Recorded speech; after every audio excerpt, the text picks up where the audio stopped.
ಈಗ ಆರ್ಜೆ ಅಮಿತ್ ಅವ್ರ ನಮ್ಮ ಜೊತೆಗೆ ಸಂಪರ್ಕಕ್ಕೆ ಸಿಗ್ತಾ ಇದ್ದಾರೆ ಕಂಟೆಸ್ಟೆಂಟ್. ನಮಸ್ಕಾರ ಅಮಿತ್ ಅವರೇ. ನಮಸ್ಕಾರ ಅರುಣ್ ಅವರೇ, ಹೇಗಿದ್ದೀರಾ? ಚೆನ್ನಾಗಿದ್ದೀನಿ.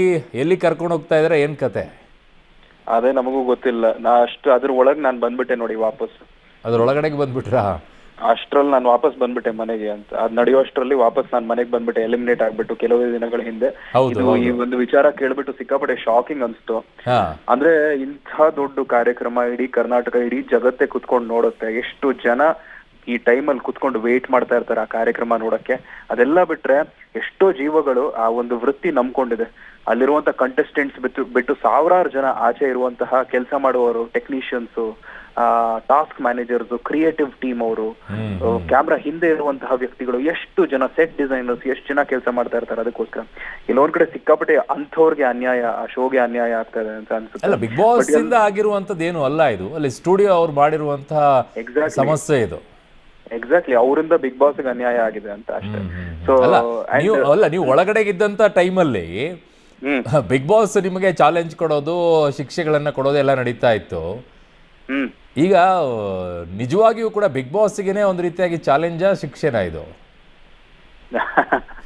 ಅದು ಏನ್ ಹೇಳೋದು ಸರ್. ಅಲ್ಲ, ಯಾಕೆ ಕೇಳ್ತಾ ಇದೀನಿ ಅಂತಂದ್ರೆ, ಇಲ್ಲಿ ಆ ಸ್ಟುಡಿಯೋದವರು ನಿಯಮಗಳ ಪಾಲನೆ ಮಾಡಿಲ್ಲ, ಒಳಗಡೆಗಿರುವಂತ ಸ್ಪರ್ಧಿಗಳು ನಿಯಮ ಪಾಲನೆ ಮಾಡಿಲ್ಲ ಅಂದ್ರೆ ಬಿಗ್ ಬಾಸ್ ಶಿಕ್ಷೆ ಕೊಡುತ್ತೆ ಅಲ್ವಾ? ಇಲ್ಲ ಸರ್, ಐ ಥಿಂಕ್ 100% ನಿಜ ನೀವು ಹೇಳಿದ್ದು. ಬಟ್ ಬಿಗ್ ಬಾಸ್ ಗಿಂತ ಇನ್ನೂ ದೊಡ್ಡ ಬಿಗ್ ಬಾಸ್ ಕರ್ನಾಟಕ ಸರ್ಕಾರ ಅಲ್ವಾ? ಸೊ ಆ ಬಿಗ್ ಬಾಸ್ ಪನಿಷ್ಮೆಂಟ್ ಕೊಟ್ಟಾಗ ಆ ಪನಿಷ್ಮೆಂಟ್ ತಗೊಳ್ಳೇಬೇಕು. ಅಂಡ್ ಆಗ್ಲೇ ಆ ಪನಿಷ್ಮೆಂಟ್ ಆಗಿದೆ. ಬಟ್ ಪನಿಷ್ಮೆಂಟ್ ಎಲ್ಲ ಮುಗಿಸಾದ್ಮೇಲೆ ಒಂದು ಸೊಲ್ಯೂಷನ್ ಕೂಡ ಕೊಡ್ಬೇಕು. ಆ ಸೊಲ್ಯೂಷನ್ ಮೂಲಕ ಅದು ಅವ್ರು ವಾಪಸ್ ಬಂದು ಆ ಕಾರ್ಯಕ್ರಮವನ್ನ ನಡೆಸ್ಕೊಡ್ಬೇಕು ಅಂತ ನಾನು ಕೇಳ್ಕೊಂತೀನಿ. ಯಾಕಂದ್ರೆ ಎಷ್ಟೋ ಜನ ಅದೇ ಕಾರ್ಯಕ್ರಮಕ್ಕೋಸ್ಕರ, ಅದನ್ನ ನೋಡಕ್ಕೋಸ್ಕರ ಲಕ್ಷಾಂತರ ಜನ, ಕೋಟ್ಯಾಂತರ ಜನ ಕಾಯ್ತಾ ಇರ್ತಾರೆ.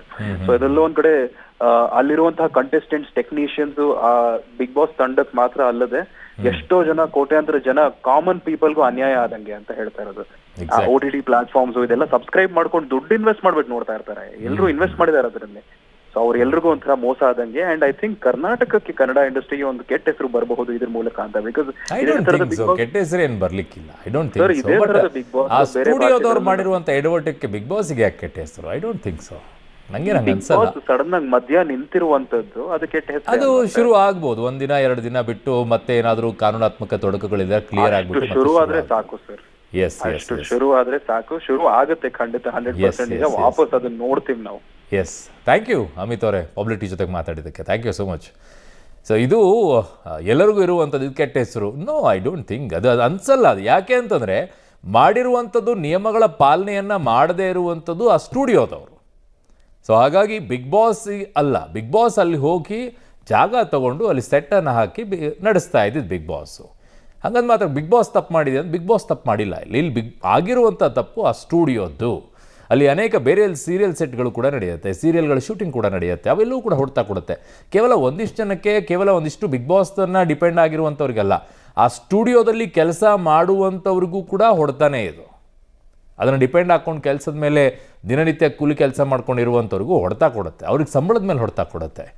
ಸೊ ಹಾಗಾಗಿ ನೋಡೋಣ ಏನಾಗುತ್ತೆ ಅಂತೇಳಿ.